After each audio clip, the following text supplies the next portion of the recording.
J'espère que tout le monde est revenu, que nous avons passé un bon moment à prier les uns pour les autres, les uns avec les autres. Maintenant, nous allons passer à une autre étape. Nous allons donc écouter notre frère qui a un message spécial pour nous. Alors, notre frère, c'est tout simplement le pasteur Jean-Alphonse, notre bien-aimé pasteur. Il est marié, il a 3 enfants, 5 petits-enfants. Il est à la retraite depuis 2016, mais les ouvriers de Dieu n'arrêtent pas comme cela. Il est toujours actif dans l'œuvre du Seigneur. Et je vous invite donc à écouter le message d'aujourd'hui, la voix du silence de Dieu. Pasteur, je te donne la parole. Merci beaucoup. Je pense que je suis entendu. Avec vous, je voudrais remercier Dieu, le remercier pour les nombreux privilèges dont nous faisons l'objet. Et ce matin, pour être très court, je voudrais que nous puissions adopter les attitudes qu'il faut afin d'entendre la voix de Dieu, de percevoir son message et de pouvoir obéir à ses recommandations. Je vous viens, comme il a été annoncé, avec un titre un peu hors du commun, un peu paradoxal, plutôt contradictoire, mais essayons de voir plus clair. Lorsque nous parlons de voix, sur le plan humain, le dictionnaire nous dit son produit par le larynx. Nous découvrons les cordes vocales en jeu. Bien sûr, vous conviendrez avec moi que c'est un langage anthropomorphique qui s'adapte au fonctionnement de l'homme, de l'humain. Nous disons encore que c'est ce que l'homme ressent en lui-même, ce qui se dit. Le temps est court, mais je vous dirai que la voix de Dieu est tout autre. Et souvent, en accord avec mon titre, cette voix est silencieuse. Juste pour vous dire qu'il y a un calme qui caractérise Dieu dans sa manière de se manifester, de nous adresser, de nous répondre. Le Dieu que nous servons, il fonctionne sans tapage, sans bruit. La voix de Dieu est caractérisée par des adjectifs qui nous sont communs, à savoir belle, agréable.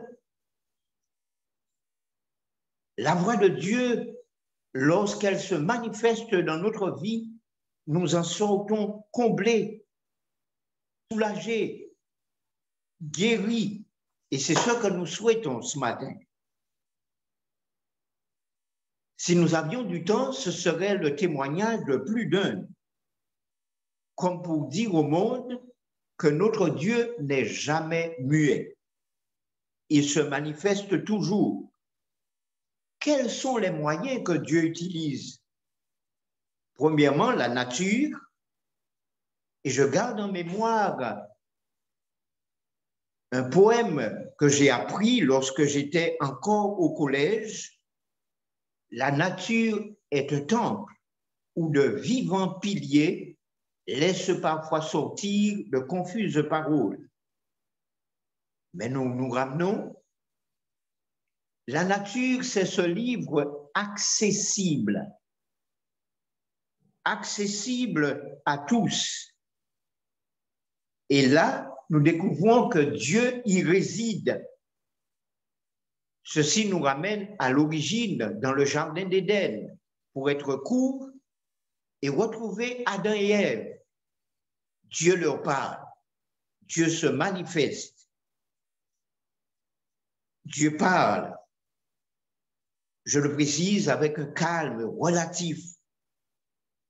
Son message aujourd'hui encore résonne aux quatre coins du monde, comme pour nous dire que son message est adapté aux conditions, aux circonstances. Et j'ai une pensée pour ceux qui traversent des moments difficiles, dus au deuil, à la tristesse, à la maladie. Et chaque jour, pour rencontrer ces personnes, eh bien, en tant que ministre de l'Évangile, Dieu me dit, veille sur toi, sur ton enseignement, sur tes conseils, sur tes paroles. Et à chacun de nous, nous devrions agir dans le même sens. Nous devrions, chers amis, nous en tenir scrupuleusement à la parole de Dieu. Nous avons besoin de ses avertissements, de ses encouragements, de ses promesses. Et parfois même, lorsque nous avons tendance à dévier, nous avons besoin de ces avertissements destinés à nous ramener et à nous préserver.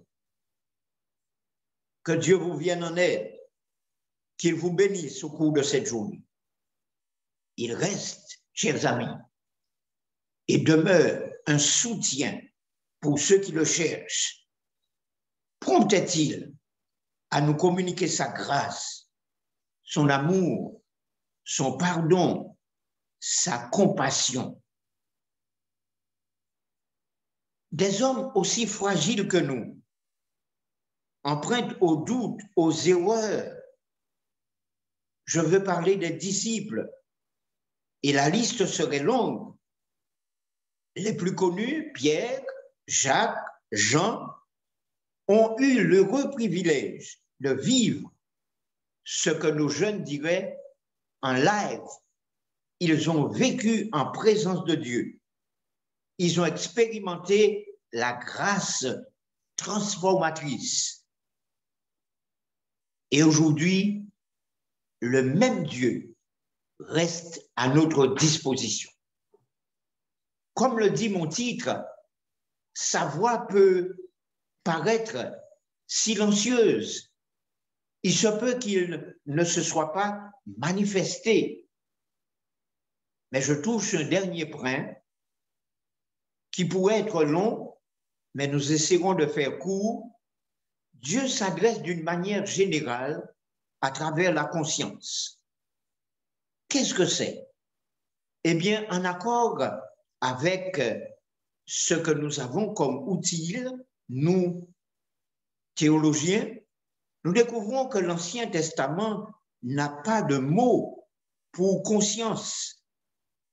Si le terme grec est virtuellement absent de la version Septuagint, il faut donc chercher son origine dans le monde de la pensée grecque, plus porté vers ce que nous appelons l'introspection. Mais nous ne voulons pas laisser un vide. Nous utiliserons d'une manière simple ce que l'on appelle la forme réfléchie.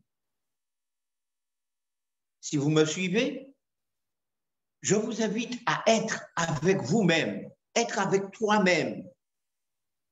Il s'agit d'un agent de personnalité, une sorte d'alter ego qui observe, qui analyse,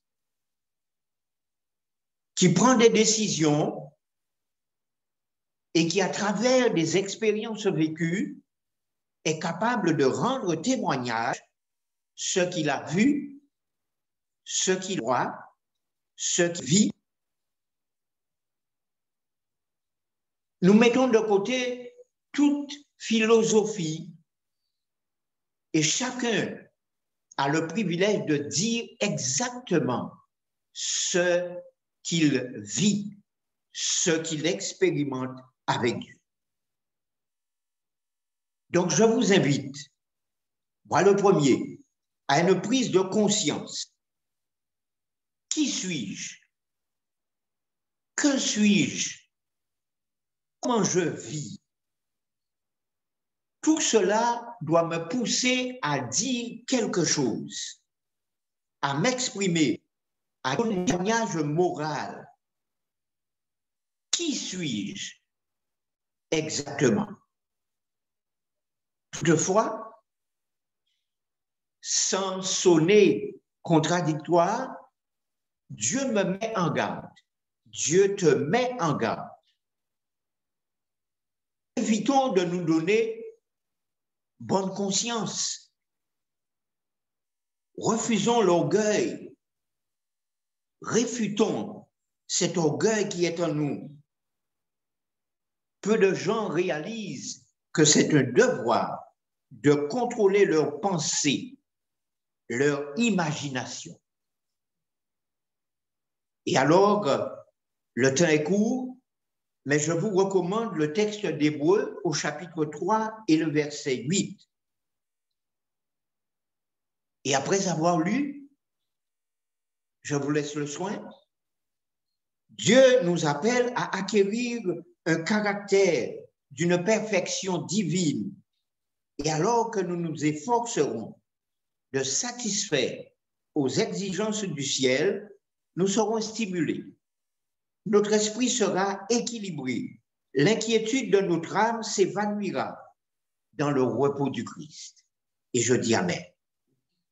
Que le Seigneur nous aide à cultiver nos facultés, facultés mentales, facultés morales, qui seront toujours fortifiées, alors qu'aujourd'hui, demain, journellement, nous considérons, tenez-vous bien, la beauté, la bonté, la miséricorde, l'amour de Dieu manifesté en Jésus-Christ.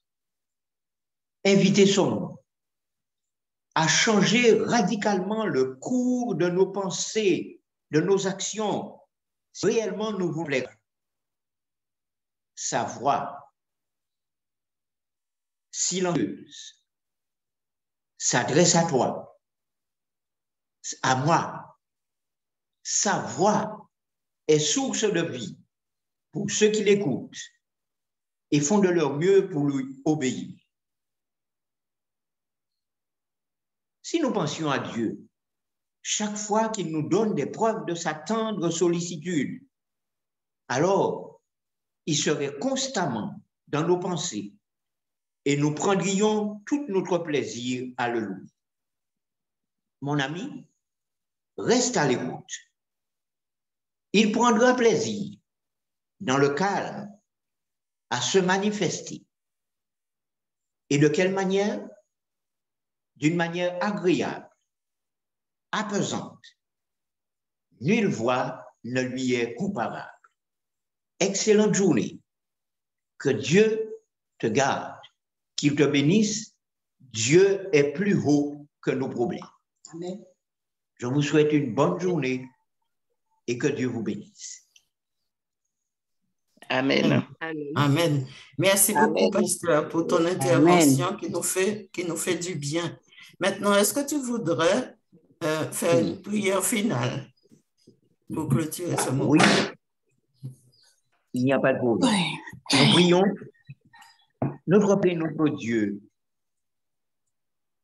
il y a tant de bruit qui nous accapare. Et parfois, oh Dieu, nous perdons nos sens, compte tenu de l'ampleur de nos problèmes et de nos difficultés. Nous en avons de toutes sortes, mais nous voudrions aller dans le même sens,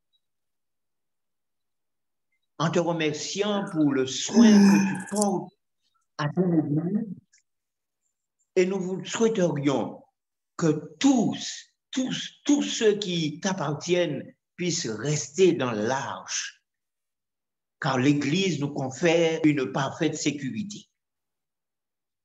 Nous, en tant que parents et adultes, nous avons fait et nous l'avons compris. Nous n'avons d'autre refuge que toi et nous voudrions y rester. Nous aurions tant souhaité que nos enfants le comprennent. Et voilà pourquoi nous intercédons d'une manière particulière pour les miens, pour les enfants des autres, pour ta jeunesse, pour ceux qui seront appelés au Père à terminer cette guerre, ce combat, cette course, nous te les recommandons. Et alors qu'ils vont partir loin de nous à cause des études, à cause de d'autres besoins que tu connais, nous te demandons au Père, porter total dans la vie des parents que nous sommes et de les sécuriser dans le creux de ta main. Et alors qu'il sera nécessaire pour nous d'assumer, de leur tendre la main, nous comptons sur toi et te remercions pour le sacrifice qui nous a toujours caractérisés en tant que parents. Même si nous n'avons pas leur reconnaissance, les signes de gratitude, donne-nous de rester investis et permets, oh Dieu, que tu sois à nos côtés pour nous soulager, pour nous apporter la joie dont nous avons besoin. Que tu puisses répondre aux besoins, au Père, de ceux qui traversent des moments difficiles, atteints par la maladie. Et quelquefois, la maladie prend le dessus. Il y a de ceux qui sont alités. Il y a de ceux, au Père, qui auraient souhaité être entourés. Les parents sont loin. Les enfants, au Père, ne sont pas toujours comme tu l'aurais souhaité. Mais sois avec ces personnes. Passe ta main guérissante et fortifiante. Que tu sois, au Père, avec ceux qui ont un besoin spécifique, mais qui gardent le secret parce qu'ils comptent sur toi et sur toi seul. Augmente leur foi. Récompense leur foi ce matin. Et permets au Dieu qu'ils puissent vivre une journée calme, où ils entendent et perçoivent ta voix qui leur dit « Ma grâce te suffit ». Que ton nom soit loué, exalté, élevé, nous t'en prions dans les mérites de Jésus et pour ta gloire. Amen. Amen. Amen.